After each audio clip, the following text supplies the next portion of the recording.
I'm Jason Campbell of the Wanyi people from the Gulf of Carpentaria, and this is The Bundle. On the last day of the World Peace and Prayer Day 2003, something remarkable occurred.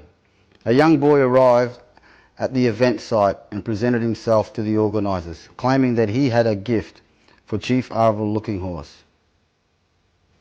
It was requested that he return later that day, when the presentations were on. Unbeknownst to the organisers, the boy was staying at the nearest town, which was 40 kilometres away. He was staying there with his father, and they had travelled from Sydney.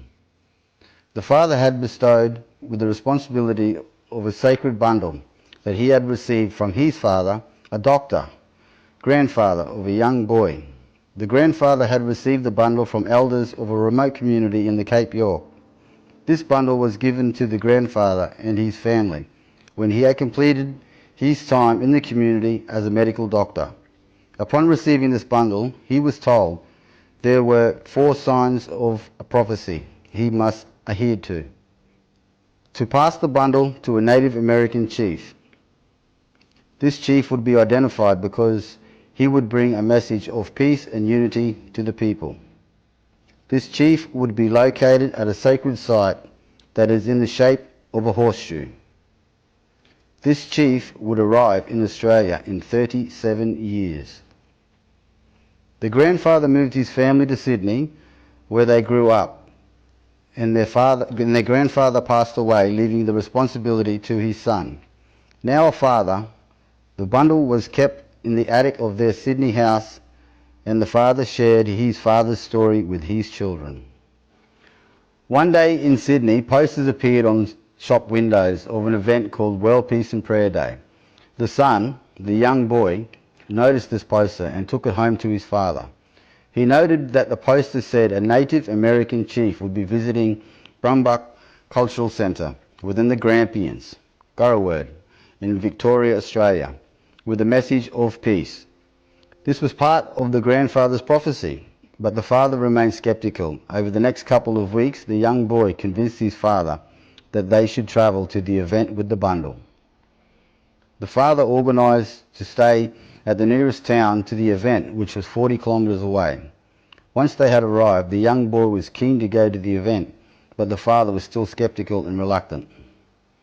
There was an argument, and the young boy decided to go to the event alone.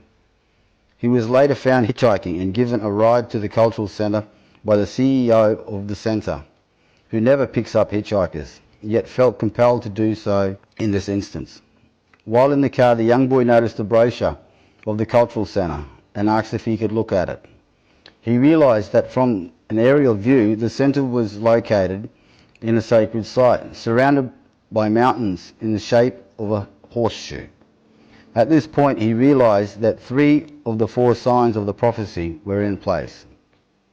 Later that day, the young boy had convinced his father to attend the event, with the plan to pass the sacred bundle to Chief Arvil Looking Horse.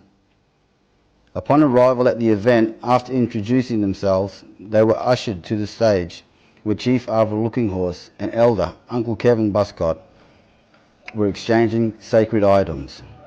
At this point, a very nervous and timid father stood with a microphone in one hand and a sacred bundle from the elders of a community from the far north in Cape York in the other. He then shared the story of how he and his father had lived and were part of a community in Cape York for many years, and that elders had taken his father aside when it was time to leave, that they had bestowed on his father the responsibility of caring for this sacred bundle of crocodile teeth, which he would have to pass on to a Native American chief with a message of peace and unity for the people at a sacred site in the shape of a horseshoe in 37 years' time.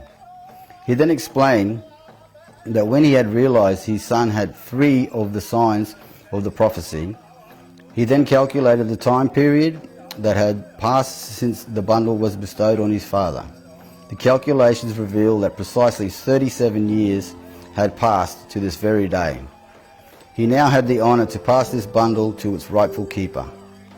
The father then shared the message from the Cape York elders from 37 years ago, that all the tribes and clans present need to listen to the message from Chief Arvel Looking Horse and be in peace with each other and unite as before the disruption from the foreign settlers to this country. And so it was, and the formalities of the World Peace and Prayer Day 2003 concluded, and the bundle found its home, and the message was delivered to the people as instructed.